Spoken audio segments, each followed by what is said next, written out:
ஒரு கதைக்கும் சில காரணங்கள் இருக்கும், காரியங்கள் இருக்கும். எதை நோக்கி இந்த கதை பயணிக்குது அப்படிங்கிறதுல ஒரு சின்ன ஒளிவட்டமாச்சு தெரியும்னு வச்சுக்கோங்க. சில சமயம் கதை ரொம்ப நாள் ஆயிடுச்சு, புதுசாக ஒரு கதை போட்டால் பார்ப்பாங்களான்னு தெரியல.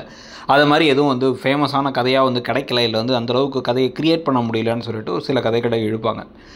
பாகியலட்சுமி இழுக்கிறதுக்கெலாம் ஒரு காரணம் தெரியுது, 1500 எபிசோடு அப்படிங்கிறதுக்காக. இங்கே மகாநதியே எதுக்கு, என்னத்துக்கு அப்படின்னு நம்மளும் யோசிச்சுட்டு இருந்தோம். அப்படின்னு பார்த்தீங்கன்னா, இப்போதைக்கு விஜய் டிவியில் வரக்கூடிய சீரியல்களில் இந்த சீரியலுக்கு இருக்கக்கூடிய ஹீரோயினுக்கான அபிமானம், ஒரு ஜோடிக்கு அபிமானம் இருக்கும்ல. பாரதி கண்ணம்மாக்கெலாம் ஆரம்பத்தில் ஃபேன்ஸ் இருப்பாங்க, அதே மாதிரி கதிர் முல்லைக்கு முன்னாடி ஃபேன்ஸ் இருந்தாங்க. இந்த மாதிரி ஒவ்வொருத்தங்களுக்கும் ஒரு செட்டுக்காக ஆட்கள் இருப்பாங்கல்ல, அந்த மாதிரி இந்த ஜோடிக்காக ஆட்கள் இருக்காங்கிறதுக்காக மட்டுமே தான் அந்த கதை இன்னும் தொடர்ந்துக்கிட்டு இருக்குது.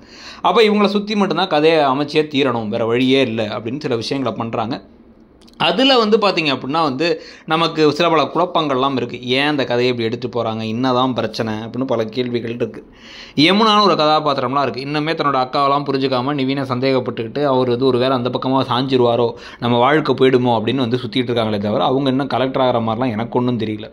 நர்மதா பிள்ளையெல்லாம் பாவம், அந்த பிள்ளை என்ன கிளாஸ் படிக்குதுன்னு கூட இப்போலாம் பேசுறது இல்லை, அவ்வளோதான். அந்த பிள்ளைக்கு ஒரு ஏஜ் அட்டன் பண்ணாங்கன்னு ஒரு இது வச்சாங்க, அவ்வளோதான். அதுக்கு முன்னாடி அவங்களுக்கு உடம்பு சரியில்லைன்னு ஒரு இது வச்சாங்க. அவங்கள சுற்றி அவங்கள வச்சு கதை நடக்குமே தவிர அவங்க எந்த ரோலும் ப்ளே பண்ண மாட்டாங்க. எல்லாரும் அழுதுகிட்டு இருந்தால் இவங்களும் அழுவாங்க, எல்லாரும் சிரிச்சுட்டு இருந்தால் இவங்களும் சிரிப்பாங்கன்னு இருக்குது. முன்னாடியாச்சு அவங்க 2 குடும்பத்துக்கு இடையில பாலமாக இருந்தாங்க. அதே மாதிரி நீங்கள் கங்காவையும் எடுத்துக்கிட்டீங்க அப்படின்னா கங்கா குமரனை, இப்போ கங்கா குமரனை வச்சு ஒரே ஒரு விஷயம் நடக்கிறதுக்கான வாய்ப்பு இருக்குது கடைசி திருப்பமா அப்படின்னா, இப்போ இந்த இவங்களும் ராகினியும் வெண்ணிலாவும் சேர்ந்து இங்கே சாரதா கிட்ட ஓவராக பேசிட்டு போக சாரதா உடனடியாக கொடைக்கானலுக்கு போயிடலாம் அப்படின்னு சொல்லி முடிவு பண்ணி வலுக்கட்டாயமாக உண்மையை கேட்காமலே இங்கேருந்து கொடைக்கானலுக்கு கூட்டு போகிறது. கொடைக்கானலுக்கு கிளம்பி அங்கே போய் கங்காவுடைய ப்ரெக்னன்சியை காரணம் காட்டி கூட்டு போயிட்டு அங்கேயே காவிரி இனிமேல் இங்கேருந்து போகுதுங்கிறத சொல்கிறது.